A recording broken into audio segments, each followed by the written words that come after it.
ओम नमः शिवाय। हमने देखा कि कैसे ब्रह्मा जी और विष्णु जी की उत्पत्ति भगवान शिव ने की। आज हम देखते हैं कैसे शिव जी ने ब्रह्मा जी और विष्णु जी का घमंड तोड़ा। भगवान सदाशिव की माया तीनों भुवनों को घेरे हुए हैं। वे जो चाहते हैं वही होता है। विष्णु जी की नाभि से जो कमल का पुष्प निकला उस पर शिव जी ने ब्रह्मा जी को उत्पन्न कर बैठा दिया, परंतु ब्रह्मा नहीं जानते थे कि उन्हें किसने उत्पन्न किया है, उनका पिता कौन है। तब उन्होंने सोचा कि जिसके मूल से यह कमल का पुष्प उत्पन्न हुआ है वही मेरा पिता होगा। ऐसा सोचकर उस कमल की जड़ को जन्म देने वाले अपने पिता का पता लगाने के लिए ब्रह्मा उस कमल की डंडी के मार्ग से उस जल के भीतर जा पहुँचे।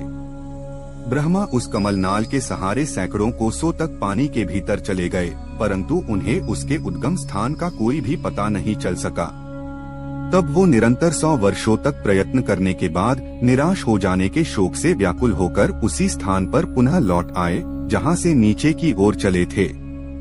जब वे पुनः वापस आए तो यह देखकर उनके आश्चर्य की सीमा नहीं रही कि वहाँ वह कमल पुष्प कहीं भी दिखाई नहीं देता था जिस पर वे पहले बैठे थे। इस अद्भुत दृश्य को देख उन्हें अत्यंत चिंता हुई। तब उन्होंने इस संपूर्ण सृष्टि के स्वामी से अपनी रक्षा करने की प्रार्थना की।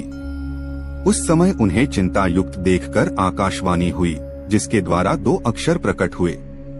उन अक्षरों के सहारे 16 और 21 अक्षरों का और ज्ञान हुआ, जिनसे वो बहुत सी बातों को जान सके।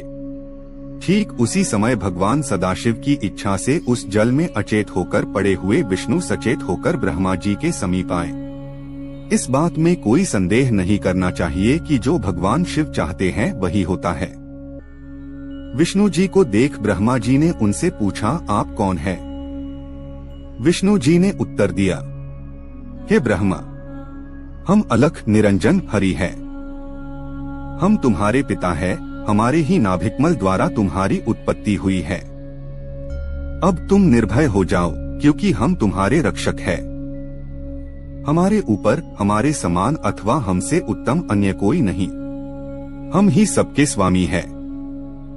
विष्णु जी ने यह बात अज्ञान अवस्था में ही कही थी कि हम ही उत्तम हैं और हम ही सबके स्वामी हैं, क्योंकि उस समय वे शिवजी की माया से अचेत थे। भला इस संसार में ऐसा कौन है जिसे शिव जी की माया भुलावे में नहीं देती।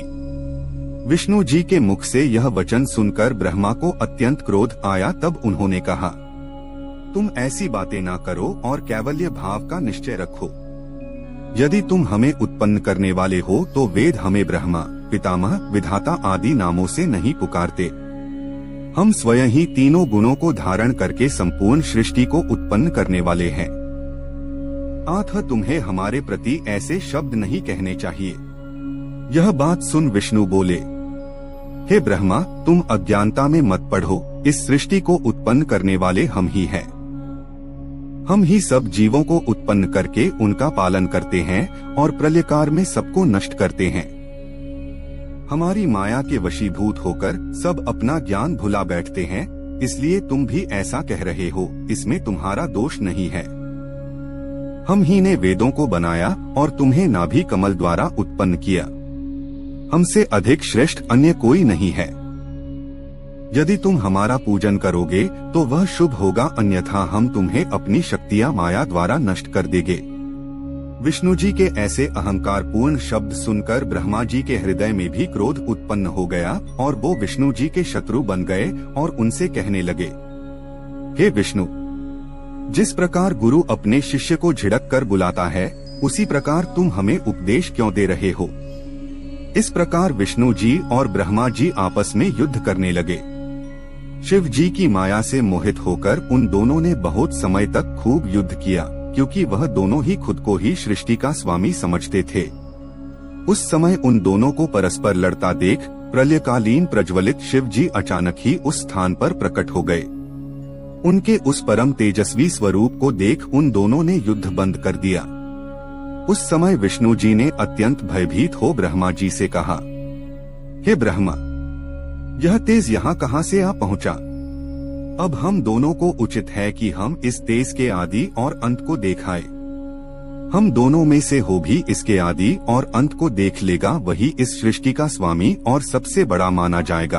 हमें तो यह तेज आदि और अंत से रहित जान पड़ता है। अच्छा, तुम इस तेज के ऊपर की ओर जाओ और हम नीचे की ओर जाते हैं। यह बात ब्रह्मा जी ने मान ली। तब वे दोनों अहंकारी उस तेज का आदि अंत जानने के लिए एक दूसरे से भिन्न दिशाओं में चल दिए। जो कार्य अहंकार की अवस्था में किया जाता है वह कभी पूर्ण नहीं होता और उसका फल भी अच्छा नहीं मिलता। जब तक मनुष्य अहंकार को नहीं त्याग देता तब तक उसका कार्य सिद्ध नहीं हो सकता। ब्रह्मा जी और विष्णु जी के इस चरित्र को जो मनुष्य प्रातः काल हाथ पांव धोकर ध्यान में लाता है उसे इस लोक में सुख, आरोग्य तथा परलोक में श्रेष्ठ गति की प्राप्ति होती है।